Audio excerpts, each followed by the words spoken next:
Buenas horas, soy Telmo Adolfo Villalobos Bustamante, estudiante de Derecho de la Universidad de Chiclayo. El curso que estoy llevando, Derecho Internacional Humanitario. Nuestra docente, la doctora Leila Ivonne Vilches Guíbar.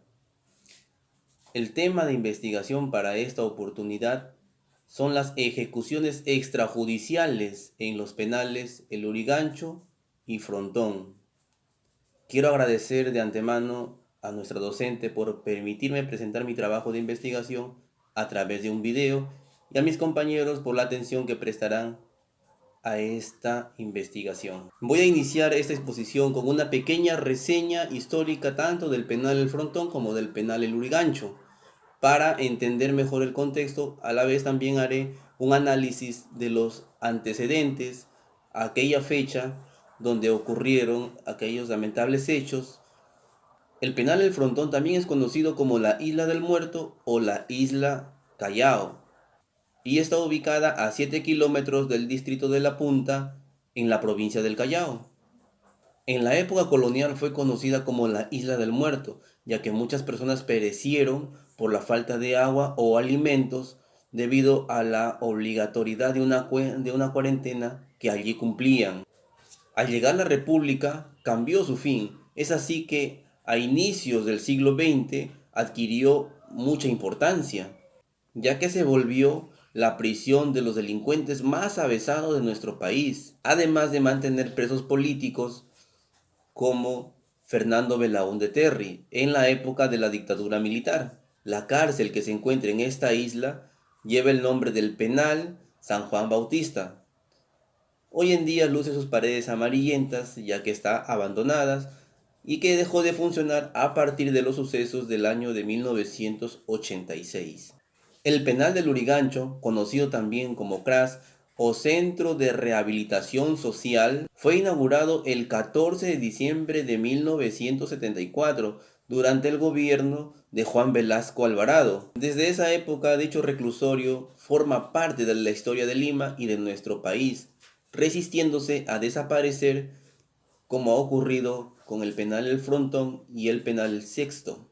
Luego de esta pequeña reseña de los penales vamos ya a entrar al contexto de aquella época. En el año de 1985, durante el gobierno de Alan García Pérez, nuestro país vivía un estado catastrófico, ya que el terrorismo iba incrementándose. Para ello se formó la Comisión de Paz, cuyo objetivo era asesorar al presidente en tratamiento o para el tratamiento de aquellas personas detenidas por los delitos de terrorismo. También incluía la desaparición de aquellas personas, los derechos vulnerados, entre otros temas relacionados a los derechos humanos, mismo que ya había sido o que ya se había generado en el gobierno anterior.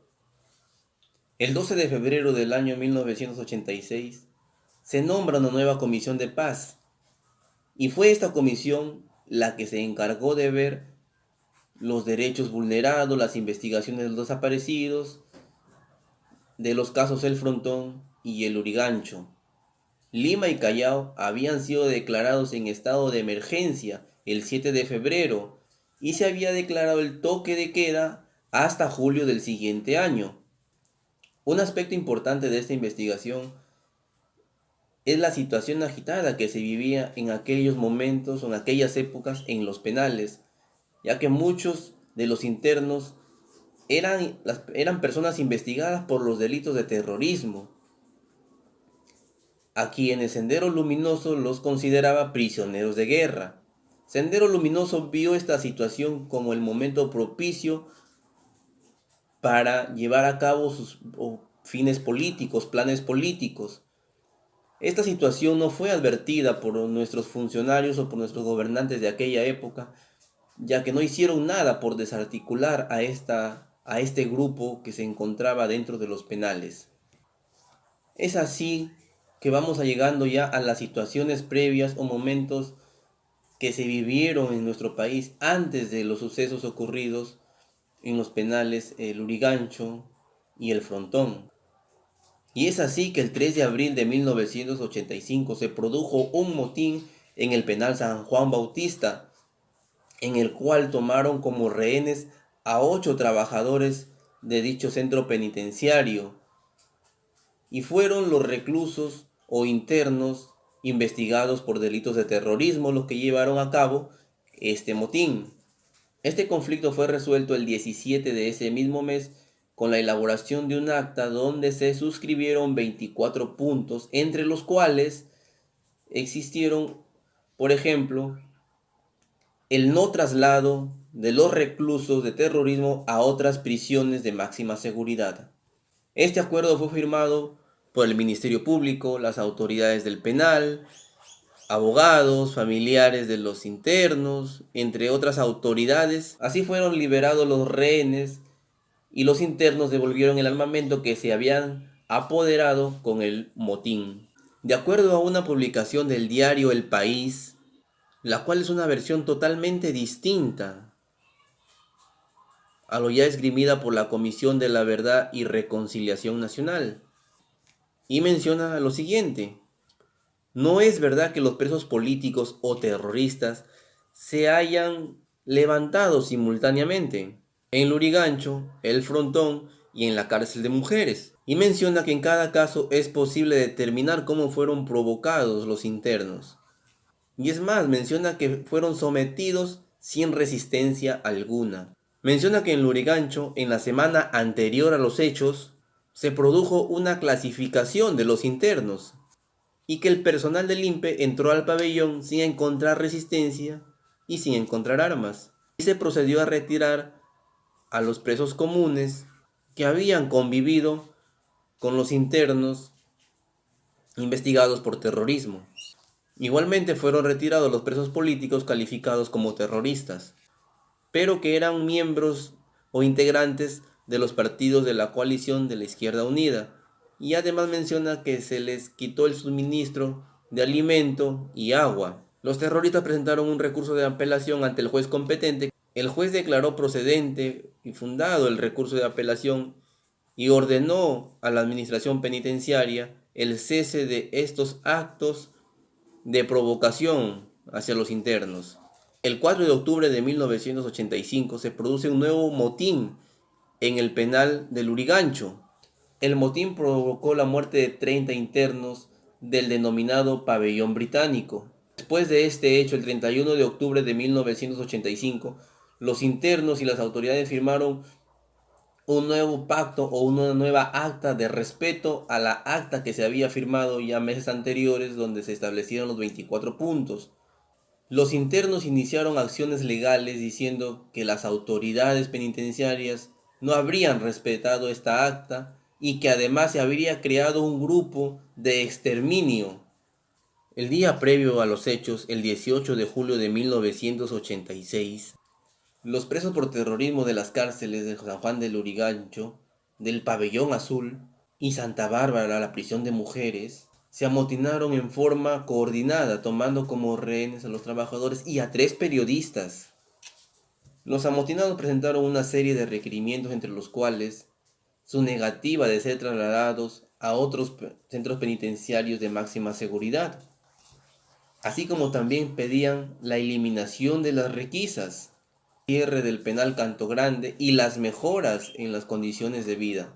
El gobierno envió la comisión de paz que se había creado con la finalidad de negociar. Dicha comisión no llegó a ningún tipo o a ningún acuerdo, fracasando de esta manera la negociación con los internos investigados por los delitos de terrorismo. Al fracasar estas negociaciones, Alan García promulgó el Decreto Supremo número 006-86 JUS con el propósito de declarar a los centros penales como zonas militares restringidas. Es así que a las 7 p.m. del día 19 de junio, el jefe del Grupo de las Fuerzas de Operaciones Especiales y la Marina de Guerra del Perú, a requerimiento del ministro del Interior Agustín Mantilla, inició las acciones para retomar los penales. El asalto contra la cárcel que se encontraba en la isla del Frontón se inició a las 00 horas de la mañana. Estando a cargo de la Marina de Guerra y del Grupo de Infantería, el director del penal, el juez y el fiscal dejaron sentada su posición de que la presencia de estos militares y se deslindaban de cualquier acto o cualquier suceso que pudiera ocurrir por el uso desproporcionado de la fuerza. Luego Agustín Mantilla declararía que ya la isla del Frontón se encontraba bajo el control de las fuerzas militares y que se declaraba zona militar restringida. También a las 00 horas, un grupo de entre 700 y 1000 militares llegaron al penal del Lurigancho, colocando explosivos alrededor de la pared exterior del pabellón industrial, lugar en el cual los senderistas tenían a un rehén. El alcaide